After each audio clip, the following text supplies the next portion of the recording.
Organizational theory. It's that topic that you've seen in chapter 9, but you don't have as much detail as you would have liked as you comb through the PMBOK guide. Well, let me help you. I'm going to give you a very quick top of the waves overview of these organizational theories using the Praizion study guide called Project Management Essentials.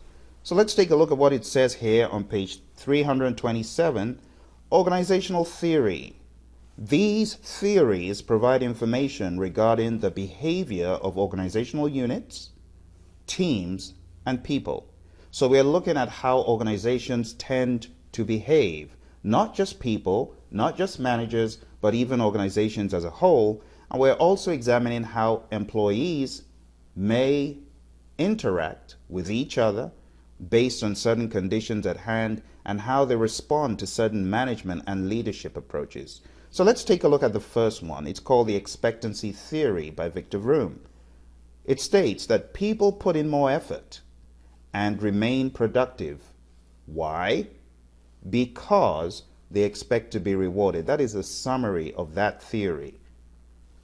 I would advise, if you are curious and want to know more, do more research into Victor Vroom. There's a plethora of work out there. In fact, I'll be touching on some of the information from Plunkett, Adnan and Allen, their great book. But at a very high level, just get it. People put in that effort because they expect some sort of compensation, reward. And we're not just talking about monetary rewards, okay? The next one here is Herzberg's Hygiene Theory. Herzberg's Hygiene Theory at a very high level just states that poor hygiene factors may destroy motivation, but improving hygiene factors under most circumstances will not improve motivation.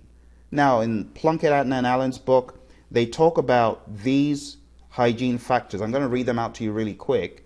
Salary, job security, working conditions, status, company policies, quality of technical supervision, quality of interpersonal relations among peers, supervisors, and subordinates.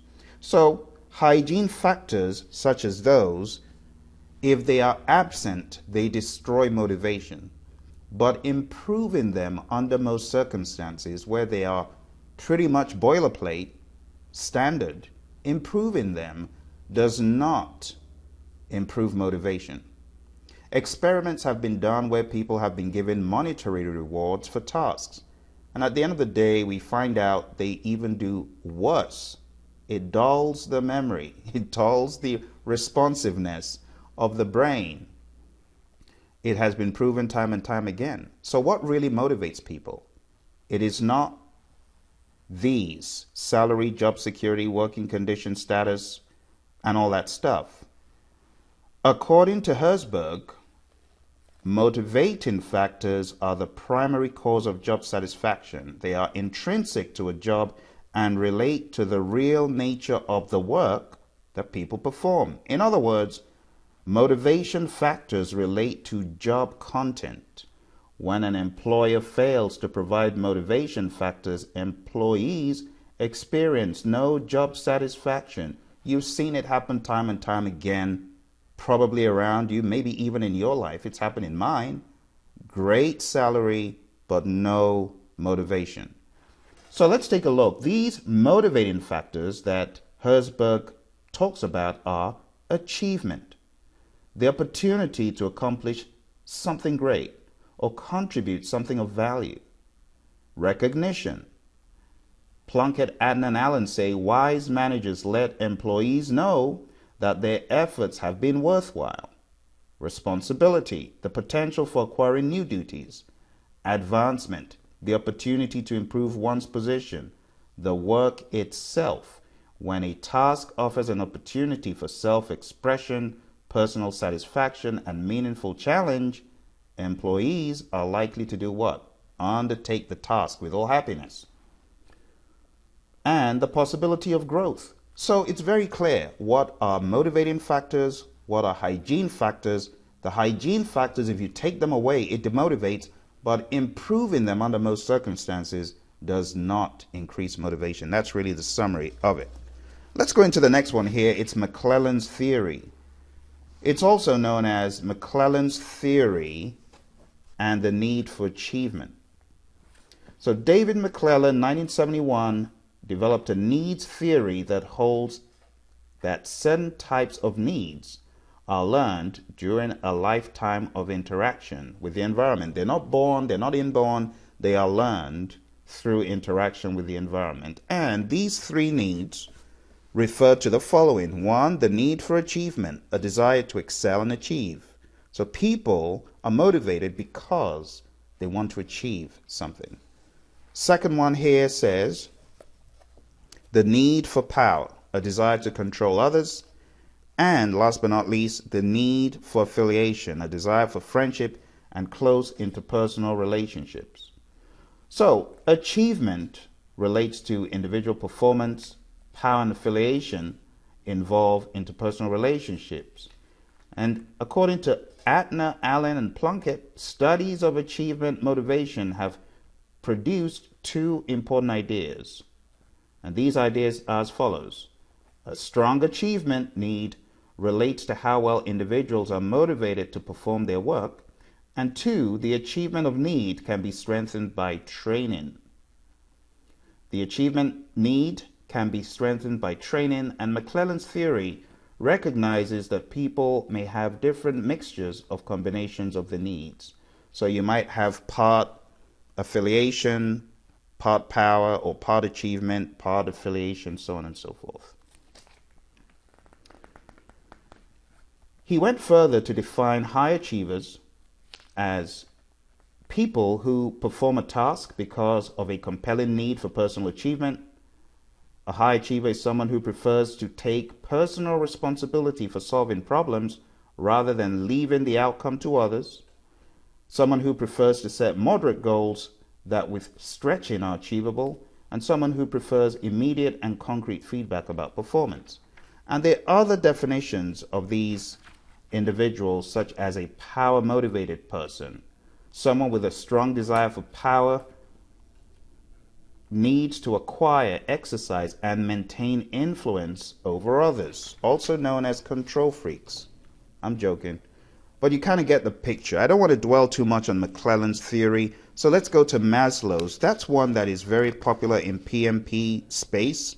Maslow's theory states that there are 5 main levels of need, and people attempt to reach the next higher level only when the lower level is met.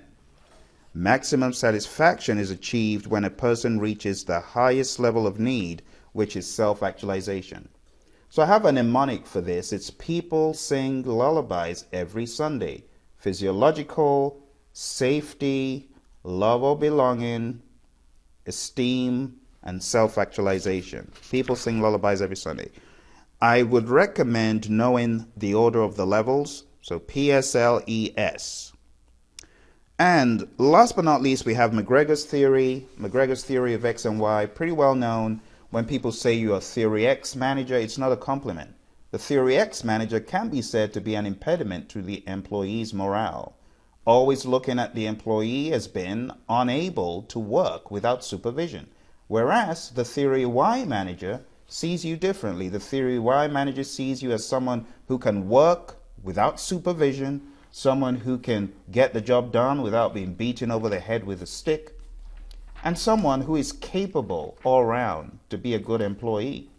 So when you look at Theory X versus Theory Y, Theory X is a pain to the brain, whereas Theory Y, like Y-shaped open arms, ready to embrace and receive you as a great employee. Theory X, arms crossed in X fashion, not good.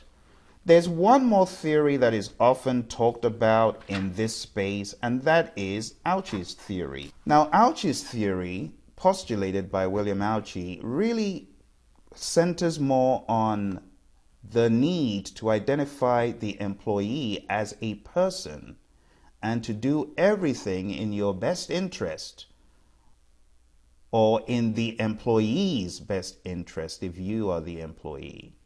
So I'm going to read for you really quickly the top of the waves regarding this theory and what people think about it.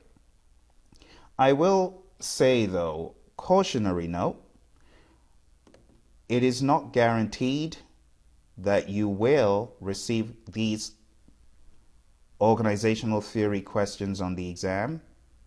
Okay?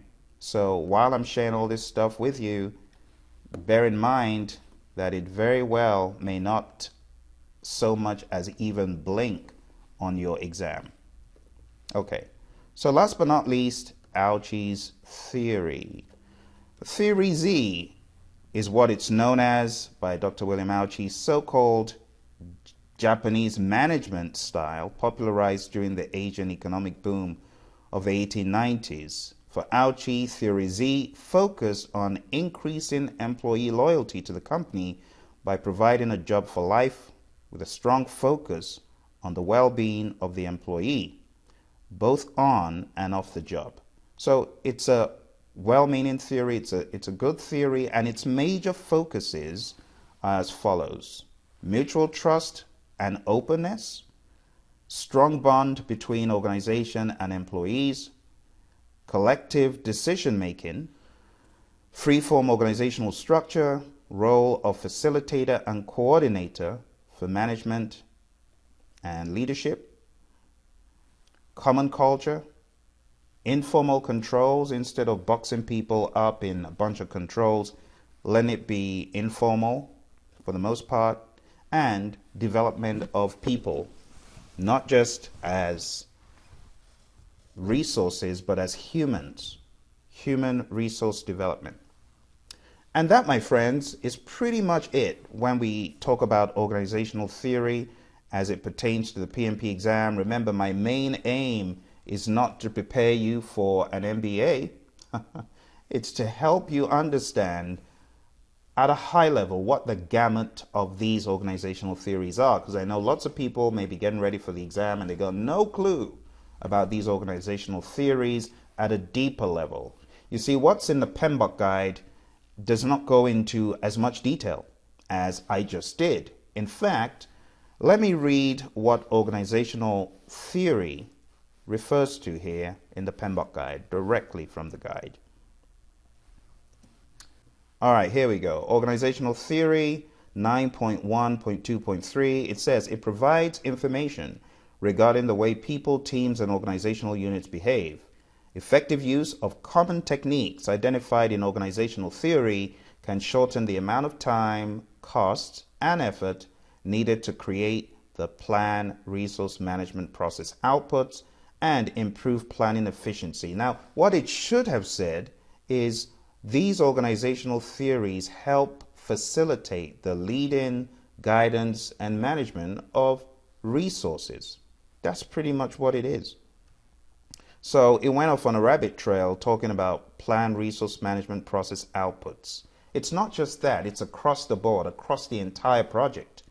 If you have these organizational theories in mind and you intentionally apply them, just remembering, like the Algies Theory we just looked at, collective bargaining, collective decision making, those things can really move employees to feel like they belong to the organization.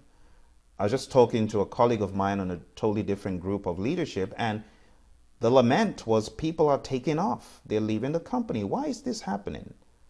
Perhaps someone is not paying close attention to organizational theory and intentionally practicing these things. So these are not just theories that we babble about. These are theories that we should put into action. All right, going to the final few lines here. It says, applicable organizational theories may recommend exercising a flexible leadership style. Aha, now we're talking. Because everything rises and falls on leadership. So it's all about exercising a flexible leadership style that adapts to the changes in a team's maturity level throughout the project lifecycle. It is important to recognize that the organization structure and culture impacts the project organizational structure. So that is some very good information there. And I hope this helps you. I really hope this helps you to understand better what exactly is being spoken about in the PMBOK guide when it comes to organizational theory. All right? Thank you very much, and I look forward to speaking to you again soon. All the best on your exam.